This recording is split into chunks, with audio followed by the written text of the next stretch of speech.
Welcome to the podcast where we talk about state and national parks here on Park It. This is episode 4, and we're going to talk about Henry Horton State Park and why it's important.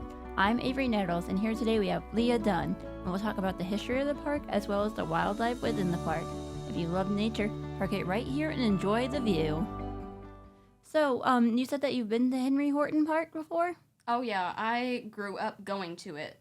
Like, it was right in our hometown, and we would even do, like, our school was right beside it too, so we would take field trips. Kind of watched us, and in the summer, when school ended, there's a huge Olympic-sized swimming pool. Oh, wow. Yeah, it's like a public pool, and, like, all the local towns would come, like, and they would bring, like, field trips, or, like, the YMCA would show up, and me and my family, we would spend our days there and stuff. It was a lot of fun. Where is this state park located? It's located in Chapel Hill, Tennessee. That's the Marshall County in Middle Tennessee. So, like, around Franklin, Spring Hill, Murfreesboro area. Okay. So that's where I'm from. That's where I grew up, and it was kind of a privilege. Now that I'm older, it's a privilege to have a nice park, like, so close that I could spend a lot of time at, because I now understand a lot of people didn't have that. Yeah. Because, I mean, they're nice because you get to see, like, all the wildlife and nature and get to, like, actually be outside and appreciate things. And, it, like, kind of, like, you value things more when you get to see them like that. Mm-hmm. I definitely have done lots of sightseeing in the park, and I've seen a lot of animals. I think the best one I've seen is, like, a raccoon and then a fox. I've seen so many deer, and then, of course, squirrels and plenty of birds. So a lot of, like, local and native wildlife lives there. Yeah. And they have a lot of trees, like oak, maple, pine.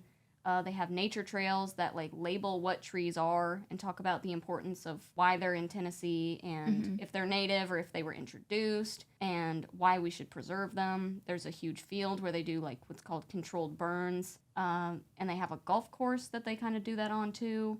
Oh, wow. Yeah, in high school, my senior year, I played golf. That's where our school's team would practice, because it was literally right there. We'd drive from the school to the golf course, and we would just practice after school there. So it was pretty convenient. That does sound convenient, and it sounds really cool that you can have all that, like, within your hometown. Mm-hmm. Like, my hometown has, like, a small little nature preserve area as well, too. But it doesn't have, like, a golf course or anything like that. It's not super big, since, like, my hometown is, like, right outside of Atlanta.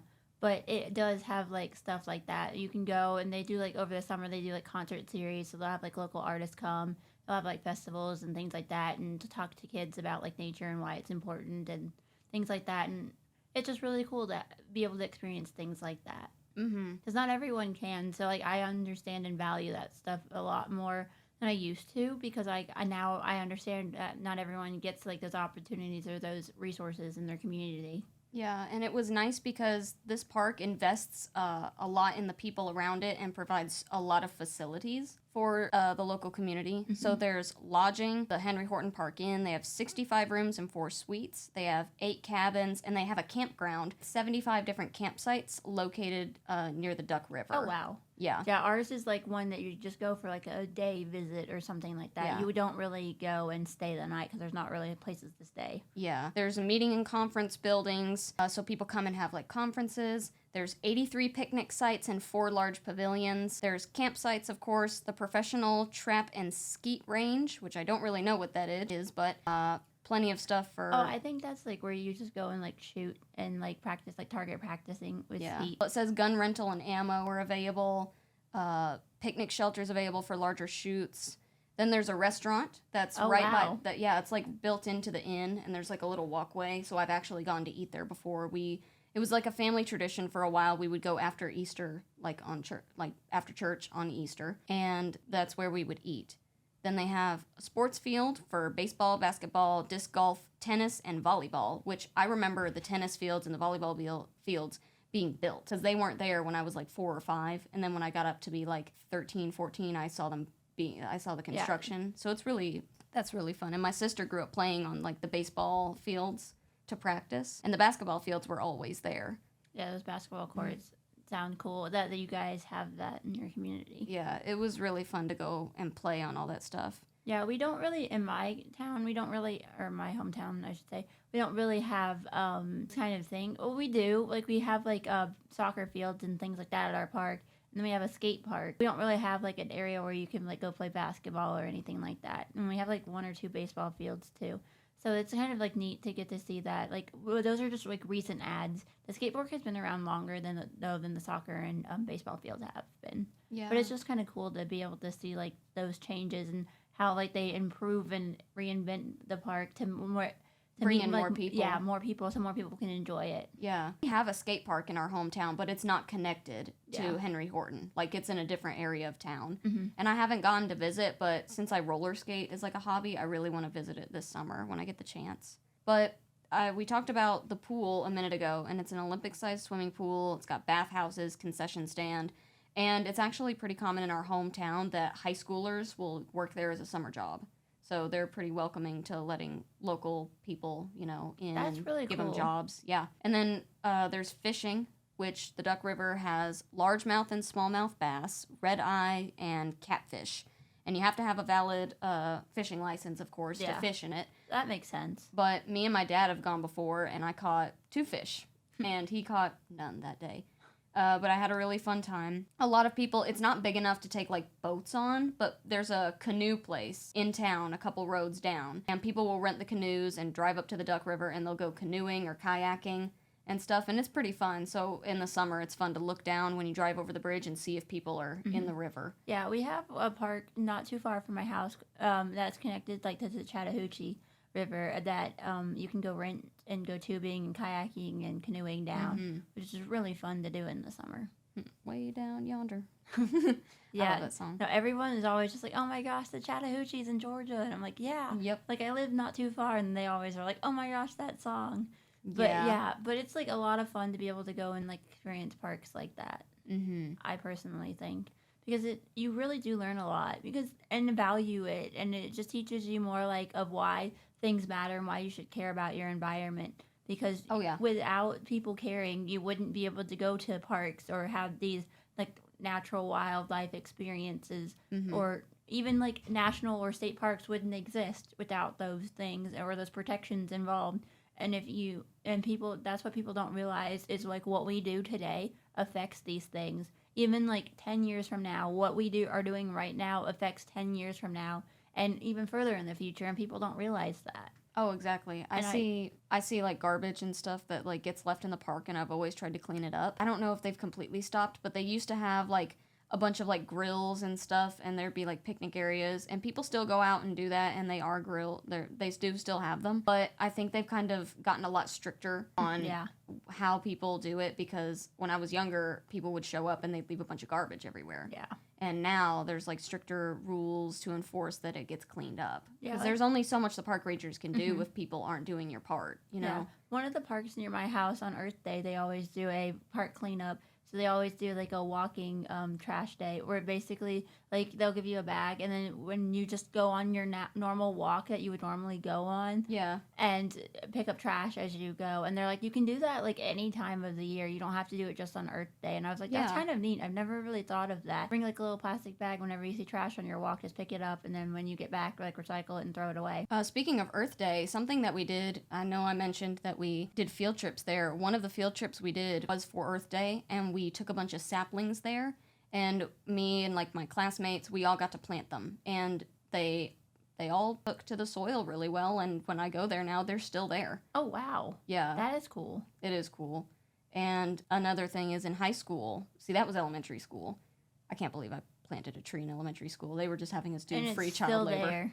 Yeah, it was really fun though. I enjoyed like getting my hands dirty. But it did teach you to value things more. Oh yeah, I loved it. A lot of people were complaining and stuff, but to me it just felt like a big mulch day. Yeah. You know, when your family brings fresh mulch home. Because like my middle school had like a community garden, and I didn't really help out a whole lot then because I wasn't super involved with it. But I know I had a lot of friends who were, and I kind of wish I was more involved with it. But it was kind of cool because some of the food that they produced there went to our cafeteria. Oh, that's cool. We didn't have like enough like resources to have a community garden, but I really would have loved one. Yeah, it was like through the school though. It was like a gardening club and stuff. So it wasn't super big. It didn't provide a whole lot of stuff. But it was still obviously cool. Like 10 middle schoolers can't, maintain a garden enough for like 400 people. Oh yeah, without a doubt. But that is really cool that like they gave y'all that opportunity, and gardening is always fun. Yeah, I that was love like the growing only stuff. thing we had that was agricultural based in my high school or my middle school. We had ag shop, and that was for high school only. Ah. So, and then eventually they shut the ag program down in a small town. Can you believe it? It was weird. I know. All of us were like, are y'all doing? Yeah. But taking it back to the park and still relating to high school, I did cross country, and it was one of the worst decisions I've ever made in my life. I would have rather done track, but we didn't have track. So cross country was it. And I didn't really feel like playing any other sports. So I thought running can't be that hard. And I was wrong. Yeah. I was very wrong. I don't like running. Like, I'll run in, like, other sports, but just running to run, I can't. Yeah, but the Henry Horton is involved with, like, I don't know what it's like. I don't know if there's an official name, but all, like, the course that's there in Henry Horton that's, like, mapped out and taught to us in cross country, they still use it today, and they still use Henry Horton to practice. And we would go there for competitions, and most of our competitions were held at Henry Horton. And, oh, wow, that's cool. So we ran the track, and our coach was tough. We ran it forwards and backwards, and she would add, like, 2 extra miles of this one trail that I didn't know existed. And she's like, make sure you do it in under an hour. 5 miles in under an hour. Oh, wow. I was like, I cannot do this. So I came back like almost 2 hours later, and they were all worried and angry.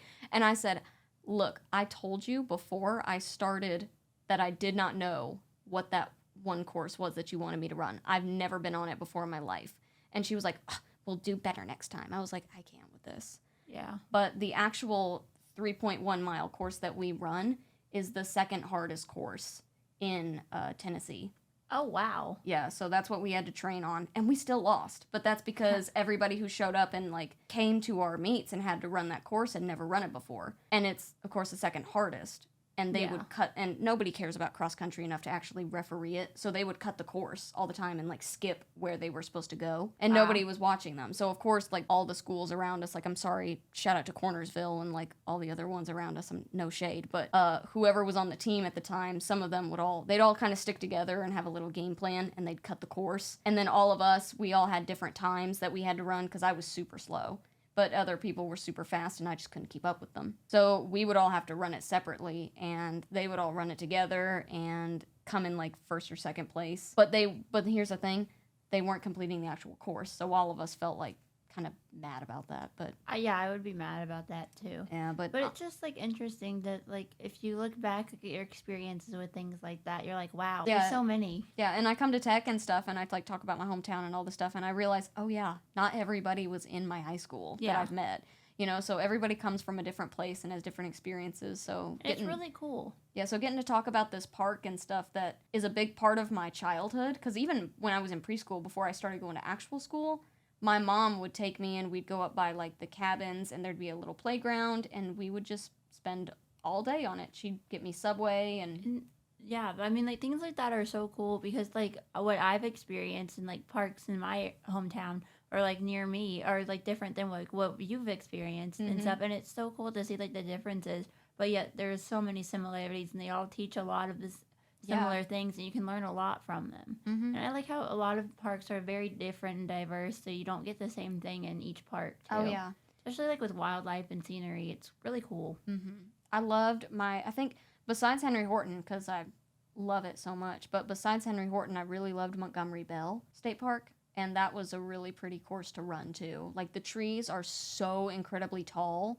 They're beautiful, I think, cedar trees, and it smells so good. And I think my favorite memory of doing cross-country in high school, this was our first meet. I think I came in 18th, and out of, like, 25 people. So it was probably, I really suck at cross-country, but it was my best time I've ever done. And just the weather was cloudy and a little rainy, but the trees provided so much coverage that it felt damp and cool, and no rain touched you, but it was all, like, the best experience I've ever had running. That was the most beautiful trail I've ever been on, and it was so fun to do it.